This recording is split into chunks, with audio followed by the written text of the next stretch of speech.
ሰላም ሰላም ውድ ተመልካቾች እንደናችሁ እንደምን አላችሁ? አሁን ወሳኝ የሆነ መረጃ ይዤላችሁ መጥቻለሁ። ይህ መረጃ ምንድነው? የአማራ ፋኖ ብሔራዊ ንቅናቄ ምንድነው ነው? የአማራ ፋኖ ብሔራዊ ንቅናቄ የአማራን ዋስትና የአማራን ህልውና ለማረጋገጥ የተቋቋመ ትልቅ ግዙፍ ተቋም ነው፣ ድርጅት ነው። የፖለቲካም የማህበራዊም ድርጅት ነው። ስለዚህ ይህ ድርጅት ምንድነው ካላችሁ የአማራን ማህበራዊ ባህላትን የሚያስጠብቅ የሚያስከብርና በፖለቲካም አማራን እኩል አድርጎ ለማስቀጠል መስዋዕት የሚከፍል ድርጅት እስከሆነ ድረስ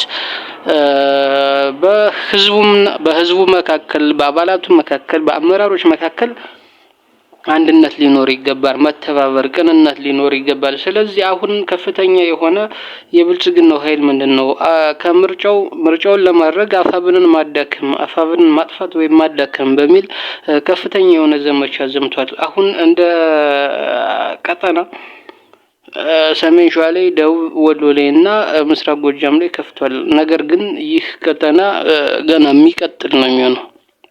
በርካታ የአየር ኃይል አባላትና ኮማንዶች የሚሳተፉበት በርካታ ድሮኖች የሚሳተፉበት ዘመቻ ነው። ከባድ ጊዜ ነው። ይህን ጊዜ ደግሞ በአንድነት ነው ማለፍ የምንችለው። ነገር ግን የአማራ እንደ አፋብህ ከፍተኛ የሆነ ስራ ይጠበቃል። በጣም የአመራር ችግር አለ። አዎ ይኖራል። ስለዚህ ይህንን የአመራር ችግር በፍጥነት ገምግሞ የአባላትን ሞራል የመገንባት ሁኔታ ግን ይቀራል። በርካታ ቦታዎች ላይ እጅ የሚሰጥ አለ። ዝም ብሎ አሁን ሁሉንም የብልጽግና ተላላኪ ነው። ድሮም ከብልጽግና ከውስጣችን ሆኖ ለብልጽግና እየተላላኩ ሲከፋፍሉን ነበር የሚል አለው። የሚከፋፍላል። ነገር ግን ሁሉንም በደቡ አይቻልም። ይሄ ትግሉን ይጎዳል። ስለዚህ ይህ አይነት በሚፈጠር ሰዓት አባላቱን ማነጋገር፣ ህዝቡን ማነጋገር። አንዳንድ ቦታ ላይ አባላትን ብቻ አነጋግረው ዞር ይላሉ አመራሮች። ይሄ አይሆንም። ይሄ ችግር ለህዝቡም በጣም ምሬት ያለበት የተማረረ ህዝብም ያለበት አካባቢ አለ። ስለዚህ አባላቱንም ህዝቡንም ነው አባላትና ህዝብን በማነጋገር ከሁለቱ ጨምቆ መፍትሄውን ማግኘት ይቻላል እንጂ አባላቱን ብቻ አነጋግሮ ምክንያቱም እኮ በአንዳንድ አመራሮች አባላቱን በጣም የሚተቿቸውን አባላቶችን ለግዳጅ ልከው እና አመራሮች ሄደው በሚያነጋግሩ ሰዓት ለግዳጅ ሊልኳቸው ይችላሉ።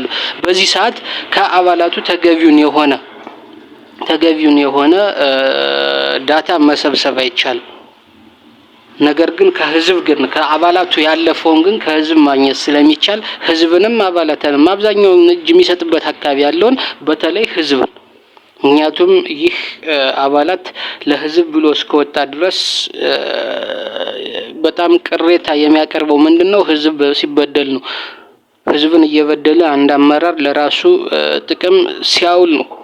ስለዚህ ያ አመራር በአንድም በሌላም መንገድ በሸም ሊሆን ይችላል፣ በይሉንታ የማይናገርበት ሁኔታ ሊኖር ይችላል። ህዝብ ላይ ግን እንደዚህ የለም። ስለዚህ በደንብ መሰራት አለበት። ሁሉንም በደቡ የብልጽግና ተላላኪ ነበር ማለት ትግሉን ቢጎዳ እንጂ ለውጥ አያመጣም።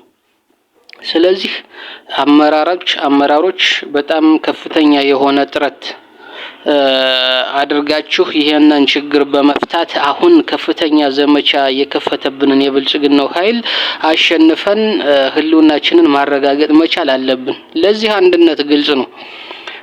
አንዳንድ አባላትም በሰሚ በአሉሽ ሰምቶ የሚያኮርፍ አለ። ይሄ አይደለም ትግል፣ እንደዚህ አይደለም ትግል። ለመስዋዕት የወጣ ሰው ማገናዘብ ይኖርበታል።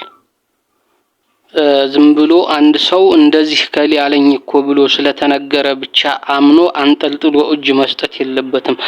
ሌላውንም ተስፋ ማስቆረጥ የለበትም። አትሊስት ለማየት ቢሞክር፣ ለማየትም ካለፈ አመራሮችን ለማግኘት የተቻላቸውን መንገድ ፈላልገው ለአመራሮችን አግኝተው ይሄ በአመራር የራሳቸው ውሳኔ ነው የሚሆነው። በግድ ለምን አይባልም።